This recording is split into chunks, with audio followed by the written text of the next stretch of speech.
Hi folks, I am doing the video on Mars retrograde because it is time to do this. And I am using artificial lighting for this because I am leaving it too late in the evening and we have had our share of sunset videos. And just a month ago, doing a video at 7 p.m. would have been fine, but the days are getting shorter. And here we are. Okay, Mars came into the sign of Cancer on September the 4th, a few days ago. And Mars typically spends 45 days in a sign. And Mars is going to slip into the sign of Leo on November the 4th. So already it's going to start to slow down. Rather than 45 days in Cancer, it will spend 2 months in Cancer, then move into Leo on November the 4th. On December the 6th, Mars will go retrograde in Leo. And on January the 6th, a month later, Mars will retrograde back into Cancer. So September 4th to November 4th, Mars is in Cancer. November 4th, Mars is in Leo. January 6th. Let's start that again. September 4th to November 4th, Mars is in Cancer. November the 4th, Mars is in Leo. December 6th, Mars goes retrograde. January 6th, yay! Mars comes back into Cancer. February 23rd, Mars goes direct, is in the sign of Cancer. And on April the 18th, Mars comes back into Leo and then is in Leo for 2 months, all the way to June the 17th. So while Mars would typically spend 45 days in one sign, Mars is going to spend all the way from September 4th to June the 17th over 9 months, between two signs, Cancer and Leo, because it goes retrograde.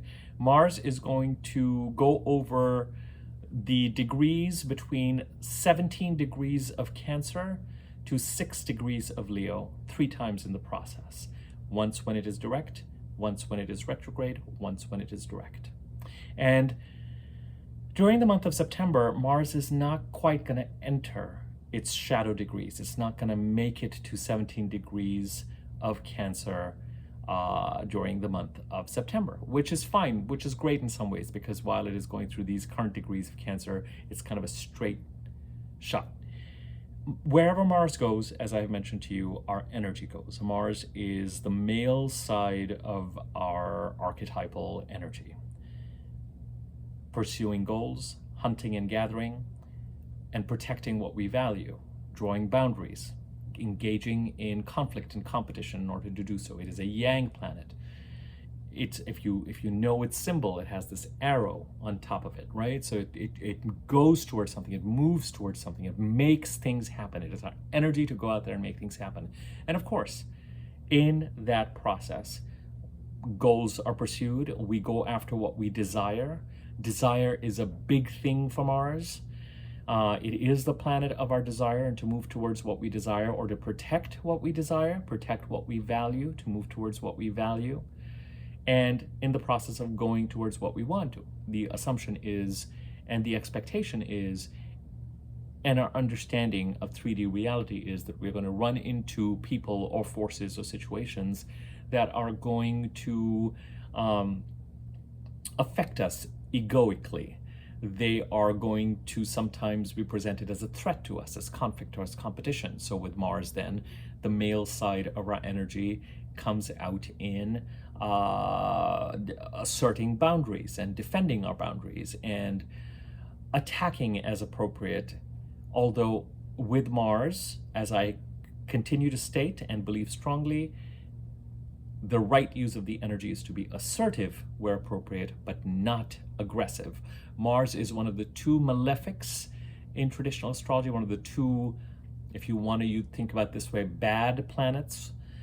And that association has a lot to do with its aggressive, warlike, accident-prone tendencies.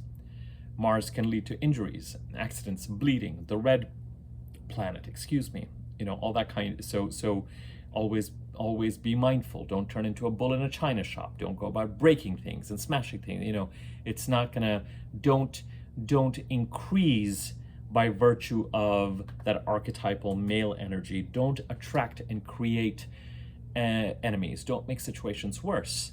Try to use that assertive energy if you can to try to reach resolution or defend boundaries where you can. But where Mars is involved, there's an indication of, as I said, energies are going in a certain direction, but there could also be a certain amount of engagement in boundary setting. And during the month of September, at least, the energy is pretty clear with regard to Mars going over the sign of Cancer, the house occupied by the sign of Cancer in your chart, and that is where a lot of our energy is going to go. There's a method to the madness in the way that I'm doing this video, and if I keep looking down, it's because I have the dates right here in front of me in my laptop. And of course, my laptop, my lights are hooked into my laptop, so I'm trying to also make sure it doesn't die. It doesn't, not die, it doesn't go to sleep or whatever.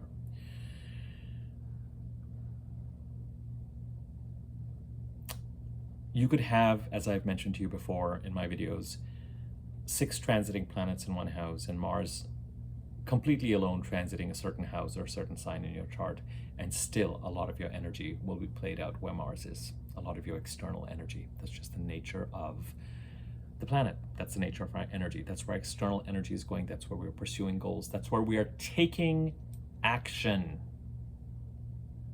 So what do you think happens when Mars goes retrograde? We lose vitality.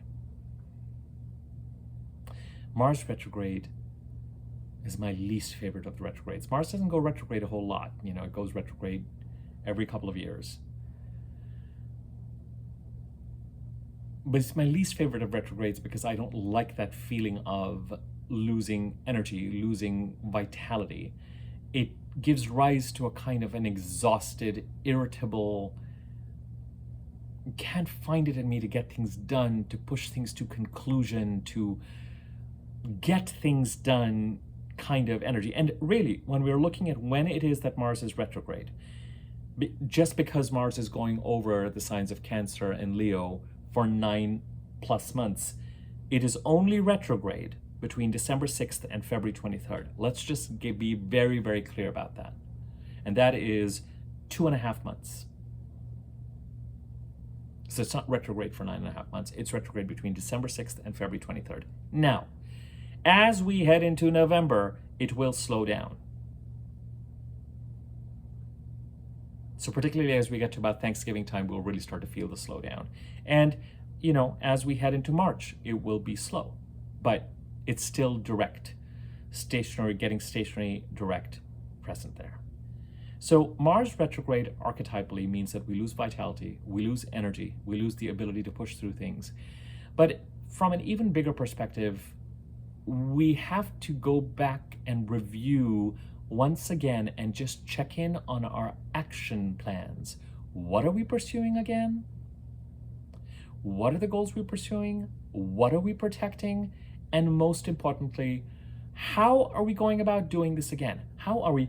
Think of Mars as the general on our proverbial energetic battlefield. And when Mars goes retrograde, it is a change in game plans. It is a change in strategy with regard to our maneuvers and our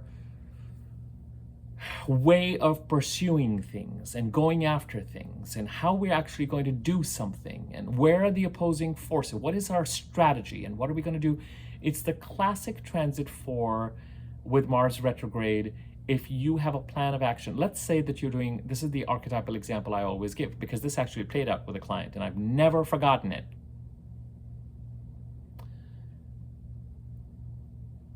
I've never forgotten it because the client was frustrated in this particular case. Understandably, as I said, it's not my favorite retrograde. I've come to, as much as Mercury retrogrades can deliver bad news, I've come to really appreciate Mercury retrogrades more and more. Every time I'm just like, oh, please, Mercury, tell me what I need to know. Tell me what I need to understand. Tell me what I don't know. Tell me what I need to get clear about. Tell me where I'm building my future on pillars of sand. Expose those pillars of sand to me.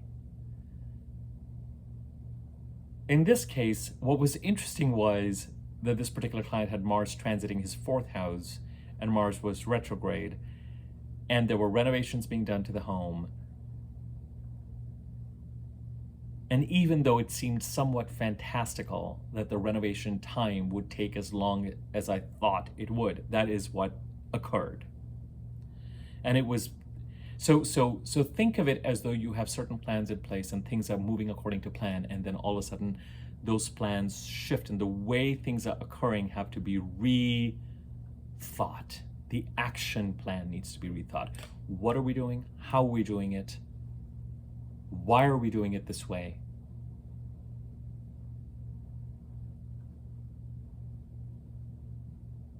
We thought we could move forward this way and actually get this done, but we've actually got to go back and we've got to think of a different way of doing it. A change in plans. And in the meantime, our energy dips and our vitality dips and our ability to go give something the muscle to get something happen dips. In addition, there's a larger question when Mars goes retrograde with regard to who we are in conflict with and why are we in conflict with them, and whether those conflicts need to be maintained or whether there's an other way of addressing the way we are boundary setting or defending our boundaries or protecting ourselves. With Mars, our ego is very much involved. Very interestingly, even romantically, the energy that is given to Venus, I find, is present with Mars more than Venus. A lot of people will say that Venus is the romantic planet and Venus is the sensual planet. And I'm like, no, that's Mars. The pursuit of what we desire. I'm going to go ask this person out. I'm going to go spend time with this person. I'm going to go, how quickly can I get from point A to point B? All that kind of energy. In a healthy expression is our passion. But with Mars, there's always this thing around consent. And when can something turn into aggression? When can boundaries start to get played with? When can the energy become rapacious and hungry and I'm going to go after what I want and I'm going to get it? You know, there's that line that has to be drawn. And it's all on that continuum of desire. And as I said, there's a difference between the healthy egoic representation of Mars.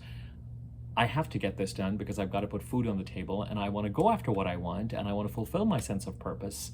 And I've got to have words with this person because what they're proposing is not going to fit in with my time. And I've got to see if we can, is there a chance that we can work together to make things happen and all that energy? And then just to be really careful that it doesn't get into, you're really pissing me off and, you know, there's Mars. And then all of a sudden we are inducing this warlike state, this embattled state. And when Mars goes retrograde, somewhere all of that has to be relooked at.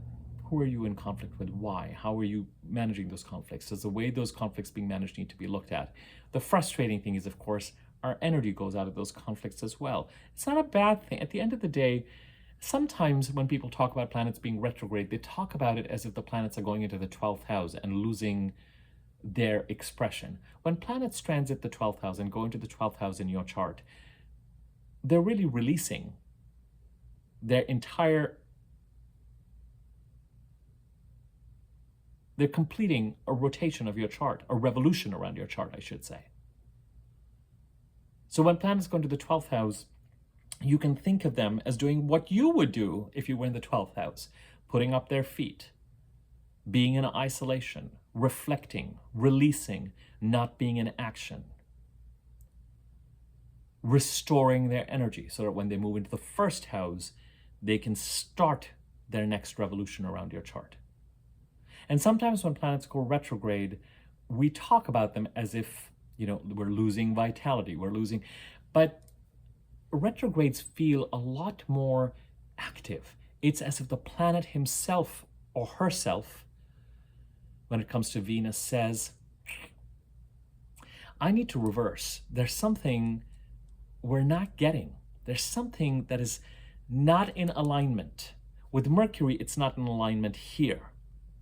Certain things have taken on a fantastical, certain things have started to be built on not facts. And Mercury's like, I get where we're going, but can I just take 3 weeks and can we just get clear on what's really going on? Because you're starting to develop plans based on certain things that are not real. When Venus goes retrograde, she says, can we, because your money and your relationships are not aligned with what you value. The expenses are too much. You're spending too much money on dry cleaning. You're spending too much money on all these subscriptions. You say you want to travel next year. There's no plan. There's no alignment. What do you value? Where are you going? And are your resources and relationships aligned with that? Can we just review that, please, to get into alignment? So with Venus, it is centered around finances, relationships, creative priorities to some extent, what we value, our values. Is everything in alignment? Are our resources working for us? Or are we working like crazy to meet our expenses, that some of which have sort of expanded unconsciously? Happens to all of us, right? When Mars goes retrograde, it's where are we putting our energy? What goals are we pursuing? How are we pursuing these goals? What strategies are we pursuing? Where are we putting our muscle and why? Who are we fighting with? Why? How are we fighting? What? It's an energetic,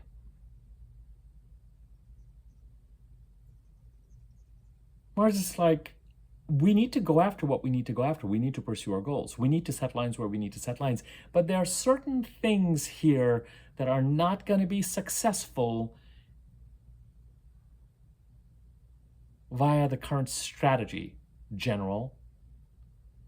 So I'm going to go retrograde so that we can take a step back.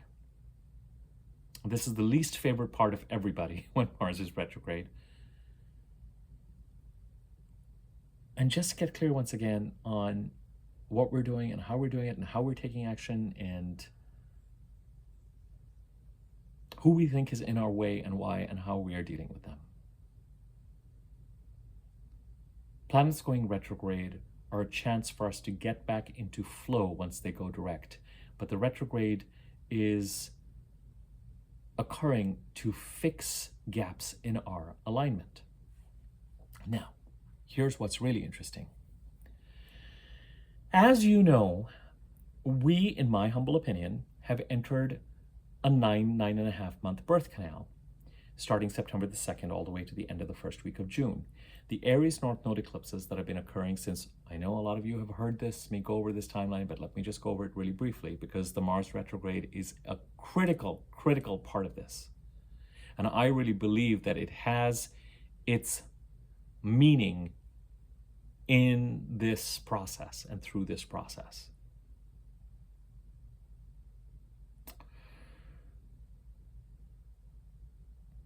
The Aries North Node eclipses, have been trying to get us in a certain direction.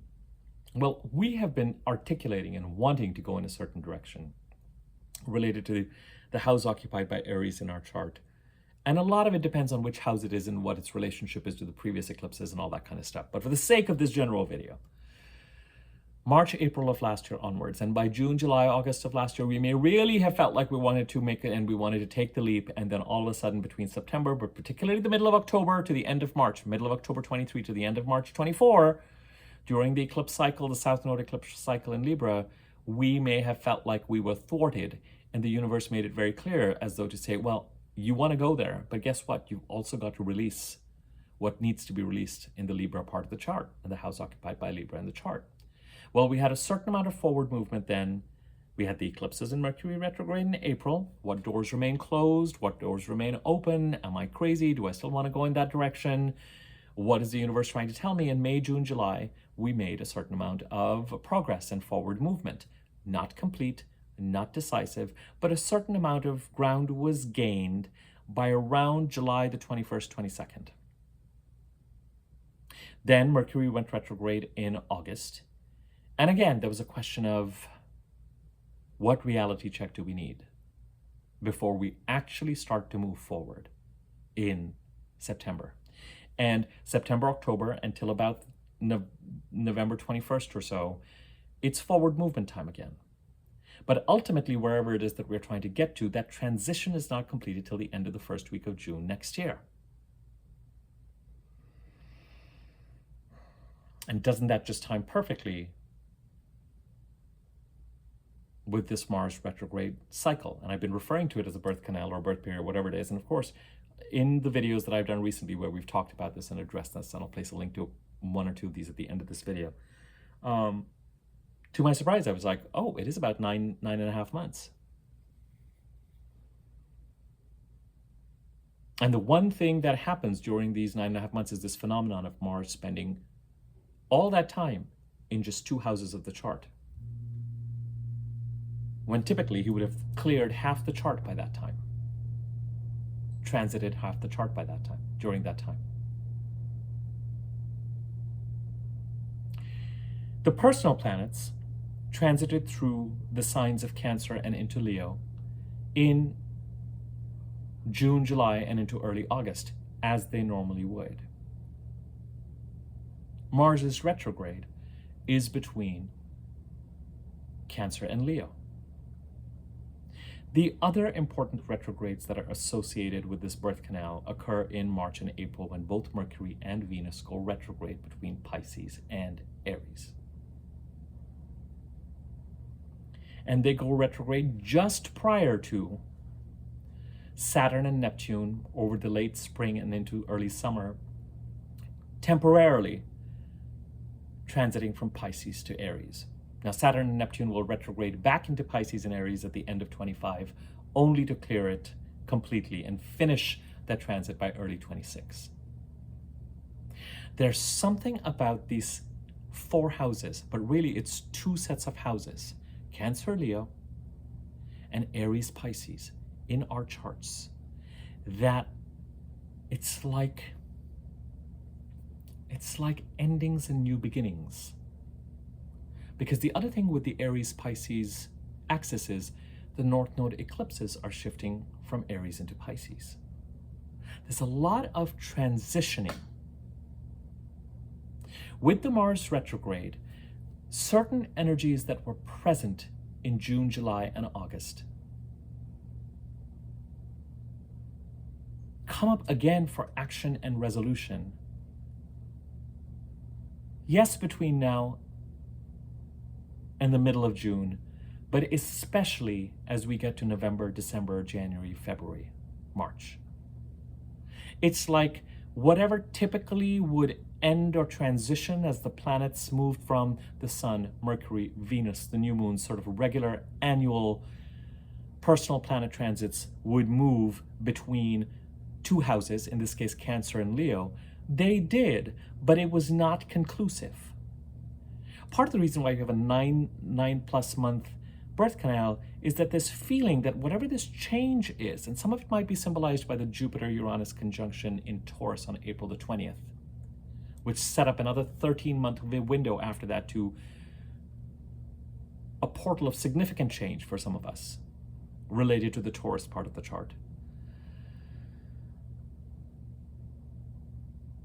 The magnitude of which could go back to the kind of changes we experienced in 2011 and 2012.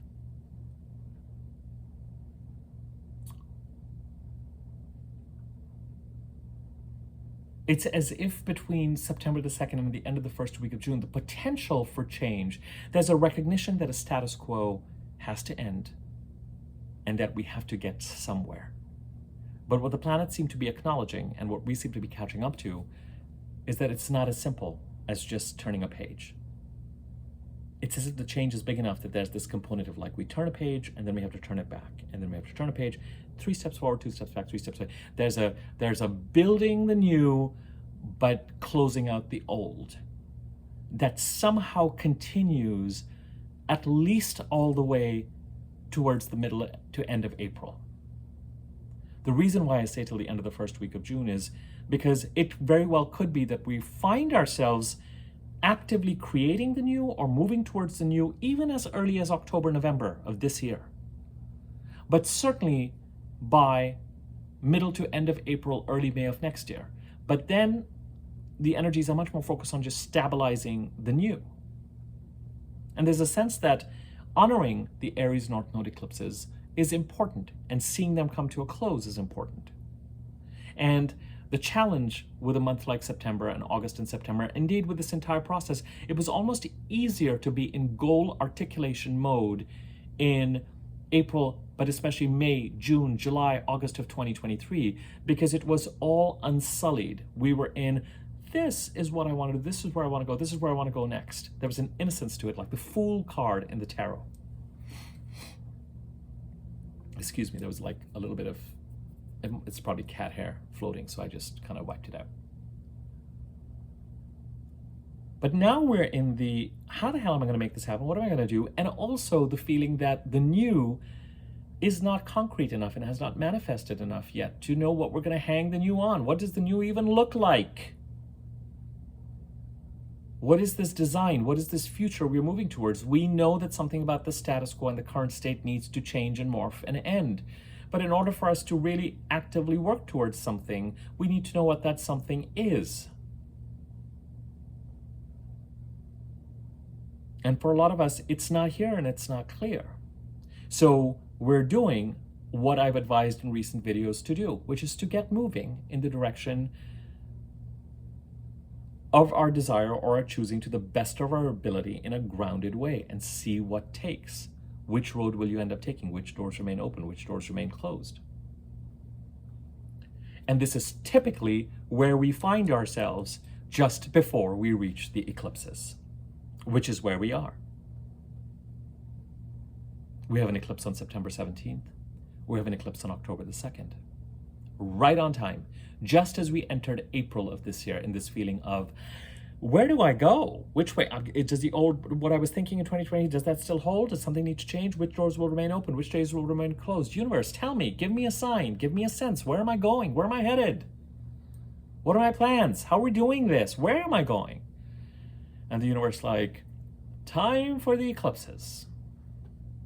And here we are. But with the Mars retrograde, there's also the sense of, well, whatever it is, we don't quite know what the path, with Mars is exactly the planet that would take something and would clear, say, this is the path we're creating, we're moving towards what we want, and I'm clearing this path, and I'm creating this path, etc. There's just the sense of, with Mars going retrograde, there's just the sense that we're going to move in a certain direction, but something about the transition from Cancer to Leo, to back to Cancer and into Leo, suggests that energies that were present in June, July, August of this year, between November of this year especially, I mean, they've started now. Mars is in Cancer now. But by the time we get into October, by the time we get into November, December, Mars goes retrograde, February goes direct, so let's go into March then. Between November and March, there's the sense of building the new and tackling the old, building the new and tackling the old, building the new and tackling the old. And in the middle of it all, Mars seemed to say, what was your plan exactly? And that plan is no longer going to work. We were starting a process of, archetypally, renovations, or we had a plan, or we were building something. And now Mars is retrograde, and he's saying, this ain't going to work.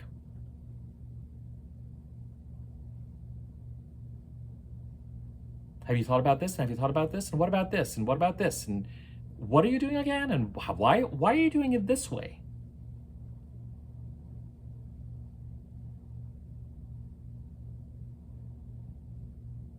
And who are you fighting with again? Or who do you think you're in conflict with? Why are you approaching it this way? Take a step back. Move away from the plans. Put your feet up. The problem with Mars retrograde is, just like Mercury retrograde, we are expected to be making decisions. We're expected to be in communication. We're expected to be clear. We're expected to be coherent. With Mars retrograde, it's not like everybody around us is going to be honoring Mars retrograde and saying, we're all going on vacation for 2.5 months. People are going to be like, no.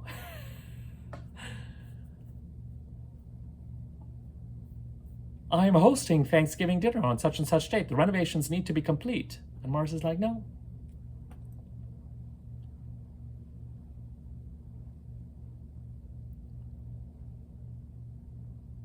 So the external need for action remains, and action needs to occur, but something also needs to be re-looked at. And there's also only so much energetically that when Mars is retrograde that we're going to be able to. It's just 2.5 months. And we may just decide, well, we're going to do it this way, or we're going to do it this way, or we're going to do it, well, I thought there would be this. Is it that plans need to be simplified, do you think?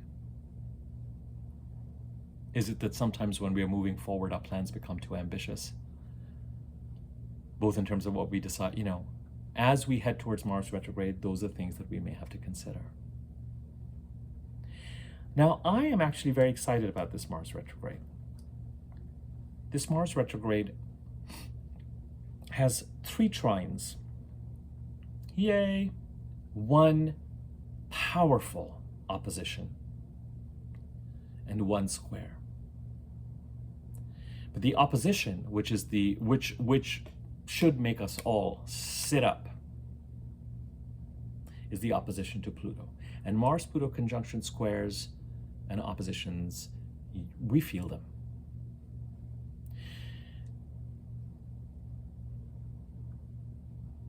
Mars is going to, I'm trying to see what the sequence is going to be, so I give you that.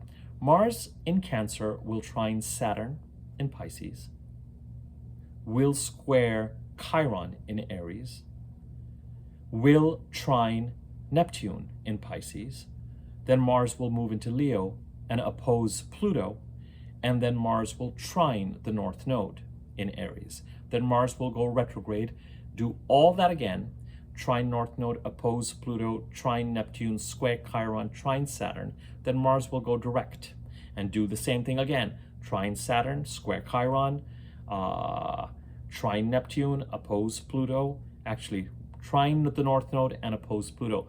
By the time he does the 3rd go-around, some of these points will change signs. The North Node will, by that time, have moved from Aries to Pisces, for example.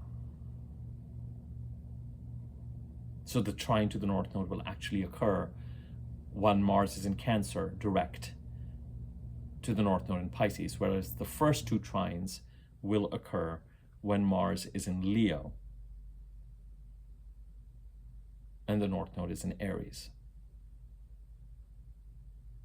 Those are minutiae that we can track. But once again, trines, the trines are trines to Saturn, trine to Neptune, trine to the North Node. And let me tell you,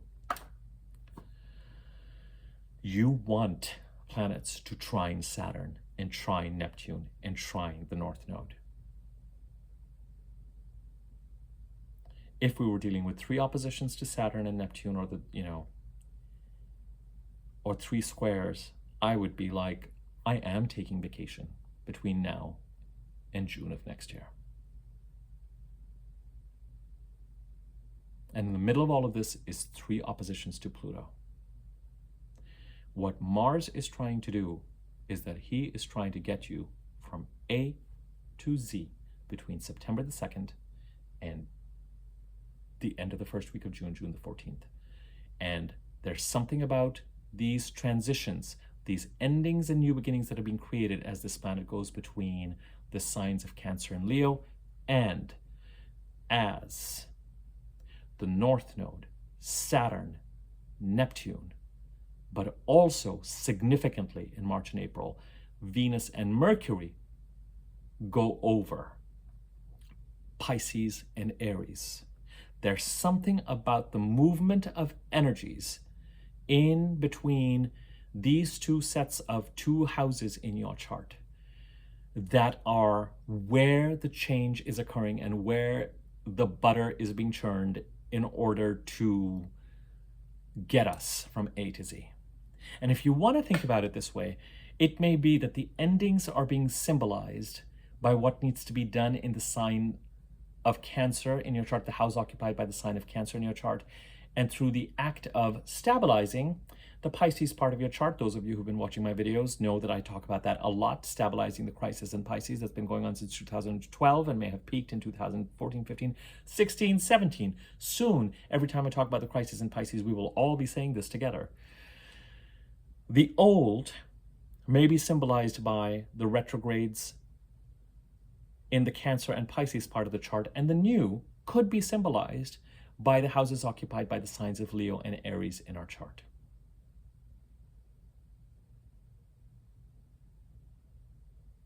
During this process, the North Node eclipses through Aries and the South Node eclipses in Libra complete their eclipse cycle. And by the time we get to the end of the first week of June, we are in, for the rest of 2025,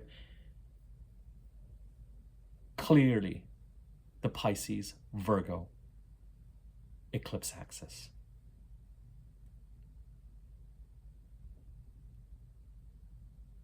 The trines to Saturn and the trine to Neptune are harmonious. Remember when Mars has been going over Gemini recently and it has squared Saturn and squared. Remember that Aquarius full moon in the middle of August, on August the 17th, was it? Was it August the 19th? Where you had Venus opposing Saturn and Mars and Jupiter squaring them both, and the full moon with the sun in Leo and the full moon in Aquarius squaring Uranus, and what that felt like while Mercury was retrograde, because the full moon was opposing the sun and Mercury retrograde. We're coming up to an eclipse where we're going to have Mercury opposing Saturn and the sun opposing Neptune, with the full moon lunar eclipse conjunct Neptune, but we will have the blessing and the portal of the sun also trining Uranus and Pluto. So it's a little bit more forward looking by the time we get to the middle of September in that particular eclipse. But the fact that Mars is actually getting, and let me just tell you, Mars trines Saturn for the first time on September the 30th. Shall I give you these dates? Let's just do a date inventory super quick. The trines to Saturn are on September 30th, February the 9th, April the 4th. Might be a day or so different from this depending on your time zone. Mars trines Saturn, September the 30th, February the 9th, April the 4th. Mars trines Neptune, October 28th, January 12th, April 19th. Mars squares Chiron, October 13th, February 3rd, March 26th. I know that you're going to have to replay this in order to get the dates down, and you can rewind to your heart's content and do it. I'm sorry I'm going over this fast. Here's the important one. Mars opposes Pluto, November the 3rd, January the 3rd, April the 26th. And Mars trines the North Node, November the 17th, January the 2nd, April the 8th. The trines to Saturn are a huge help in harmoniously trying to stabilize the Pisces part of the chart. The opposition to Pluto is like the Tower card in the tarot. It is a catalyst of change. Mars will have to serve Pluto. And the first of those oppositions is going to be when Mars is in Cancer and Pluto is in Capricorn. But the second two, on January the 3rd, April the 26th, Mars will be in Leo and Pluto will be in Aquarius.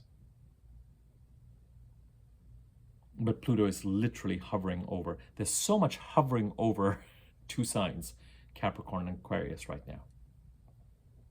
I don't think Pluto, as it goes retrograde, even makes it into the 28th degree of Capricorn. I could be wrong. But it's certainly not going any further back than that. And then trining the North Node. I'm going to trine Saturn, I'm going to trine Neptune, I'm going to oppose Pluto, and then I'm going to trine the North Node, the direction that we're meant to move in. This whole arc and birth canal is about honoring the North Node, honoring the direction we're meant to move in, even if it does not completely manifest, because the tricky thing with the North Node is it plants wishes and desires and adventures and visions in our heart and does not, it's that carrot at the end of the stick. It doesn't always deliver what it seems to be leading us to. But in that process of moving towards it and desiring it and wanting it, we develop something.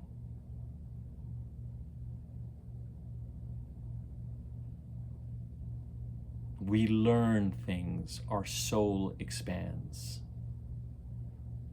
Our growth occurs. So as Mars retrogrades go, it is a pretty exciting retrograde. Yes, there's a square to Chiron. It's an action. A square, as you know, is a dynamic, action-oriented. Mars has to do something to allow Chiron to heal us, to act from a more healed, completed place in the Aries part of our chart, where the North Node is, and where this eclipse axis is taking us till the end of the first week of June. It is not surprising that Mars will be squaring Chiron. But in the middle of 3 trines, I'll take the square to Chiron. There must be something that Mars has to do while he is in the sign of Cancer, within the sign of Cancer, taking some action, drawing some boundary that is going to help us, that is going to be a requirement. We're going to feel the pressure for that action. But the trines to Saturn and Neptune and the North Node, oh, come on. Harmony, growth. The path becomes clear. There is a path. There's a runway being created. Now, the first of these aspects is on September the 30th. As I said, September, as far as Mars being in Cancer is concerned, is relatively normal and benign. What Mars typically does as he is transiting through a certain part of the chart. And when Mars trines Saturn on September the 30th, that trine is not happening at 17 degrees of Cancer, which are the shadow degrees. It's happening before Mars gets there. It's just that when Mars is going retrograde, Saturn is going to move well into Mars's shadow degree range. So there'll be 2 more trines. Mars does not enter into his shadow degrees until October. And those of you who have heard me describe September, October, November have said September things start to move forward as Mercury starts to gather speed, but the acceleration can really occur in October and November. And somewhere between October and April, Mars creates the runway. And some element of this he does in tandem with Mercury and Venus going retrograde. When Mercury and Venus go retrograde, between Aries and Pisces, they're going to be making those conjunctions to Saturn, Neptune, and the North Node. Conjunctions, plural. There's something about closing out things in the Cancer and Pisces part of the chart that allows us to get to the Leo and Aries part of the chart. And it is not straightforward. There's no plane to get onto because Mars has not cleared the path and created the runway yet. And while Mars is retrograde, something happens that requires us to not push forward quite so assertively as we were thinking we would as we were heading into the middle of November and early December. It's like, not so fast. This whole plan and strategy and action plan, we need to revise it. And it's December and January, folks. Put up your feet a little, breathe a little. And we're going to be like, but I need to move. This is inconvenient. I'm not going to spend much more time talking about these aspects because I will talk about them in the weeklies and the monthlies and as we get close to them. But I still think that this is an important video because it gives you a sense of the energies that are to come. It gives you a sense of the energy related to what happens when Mars is retrograde. It gives you a sense of the key aspects. And it gives you a sense of looking at the activities related to the signs, the houses occupied by Cancer and Leo in your chart, and Pisces and Aries in your chart. And notice this dance that the planets are going to be doing that cannot be ignored. There's something about it that feels very coordinated. There's a story there. And because the personal planets, the Sun, Mercury, Venus have all squared Saturn, squared Neptune, trined Pluto when they were in Gemini, but more importantly, once they entered the sign of Cancer, trined Saturn, trined Neptune, and we felt those trines as the injection of harmonious energy and peace, where during the month of June, there wasn't peace. And then those planets opposed Pluto, uncomfortable. Then they trined the North Node, okay. And then we hit Mercury retrograde in August. But some of these energies from June, July, especially July, August, are not yet done and not yet completed. And this Mars retrograde is going to go over 70 degrees to 6 degrees of Leo. And you might think it's only 6 degrees of Leo, but listen, when Mars is slow and traveling back, that's a lot of time to be spending. It's a little bit like, remember this last Mercury retrograde only went up to 4 degrees of Virgo, but Mercury ended up spending a lot of time in Virgo at the start of his retrograde because he was so slow. Mercury is going to cover 4 degrees of Virgo in 2 days between tomorrow and the 11th, September 8th and 11th. And Mercury spent 10 days in Virgo just when he was retrograde, between the 1st and the 4th degree. I'm not even counting when he was direct earlier on. Similarly, when Mars comes into Leo on November the 4th, goes retrograde December the 6th, and January the 6th enters Cancer, that is 2 months that Mars is going to spend over 6 degrees in Leo. So even though he's just making it to 6 degrees of Leo from 17 degrees of Cancer, the bulk of the retrograde will play out in the sign of Cancer. Fair. But plenty happening in Leo. And there is this feeling of we're moving forward. September, we're moving even more forward in October. We're moving forward in November in Leo, thinking we're going to be creating the new, thinking we're going to break ground on those renovations, thinking we're going to, and then December the 6th, Mars is like, nope, stop.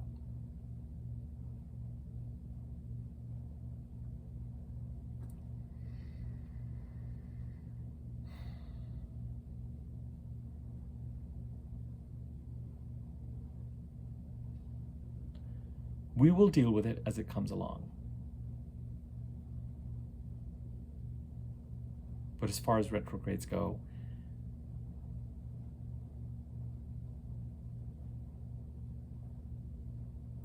it is a retrograde designed to make things happen. And when you factor it into in coordination with, by the time we have Mars goes direct on February the 23rd, and it's just as Venus. Actually, no, February the 23rd. Shall I tell you when Venus and Mercury go retrograde from Aries into Pisces? I shall tell you, and then we will stop. Mars direct on the 24th, 23rd. On March the 2nd, Venus goes retrograde. Not that long. And on March the 15th, Mercury goes retrograde. They both go retrograde in Aries. They both retrograde into Pisces. Mercury goes direct on April the 7th. Venus goes direct on April the 13th. And Mars comes into Leo on the 18th. Mars comes into Aries on the 16th. Venus comes into Aries on April the 30th. By the time we're in April the 16th, 15th through 30th, the planets are done with the old and have moved into the new. And because we have on March 29th a solar eclipse while Mercury and Venus are retrograde, a lot of us are not going to feel the effects of that eclipse until 2 months after the eclipse, which is May 29th, which is why I keep saying it takes us to the end of the first week of June. All right, that is all I'm going to blow your minds with right now.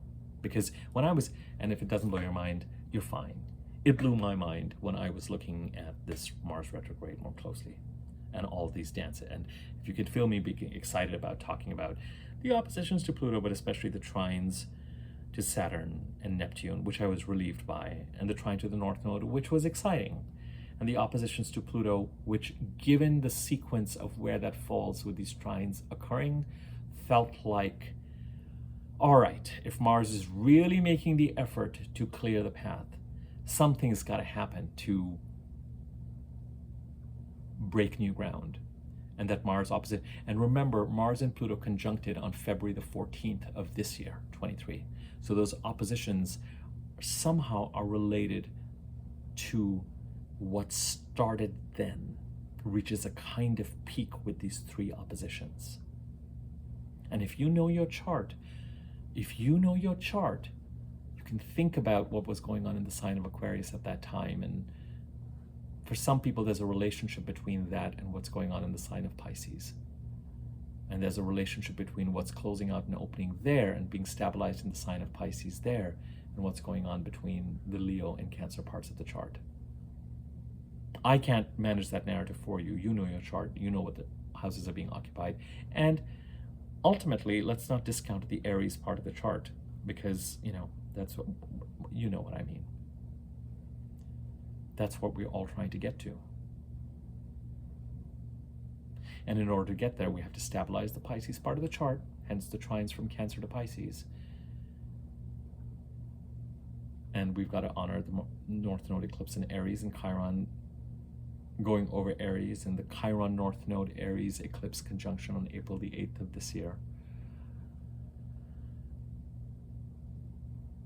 And that's it. All right, till September the 11th, folks, I am offering the $50 30-minute single topic, single question reading. After September the 11th, I'm currently toying with increasing the rate, not dramatically, but increasing the rate on it. I'm still going to offer it.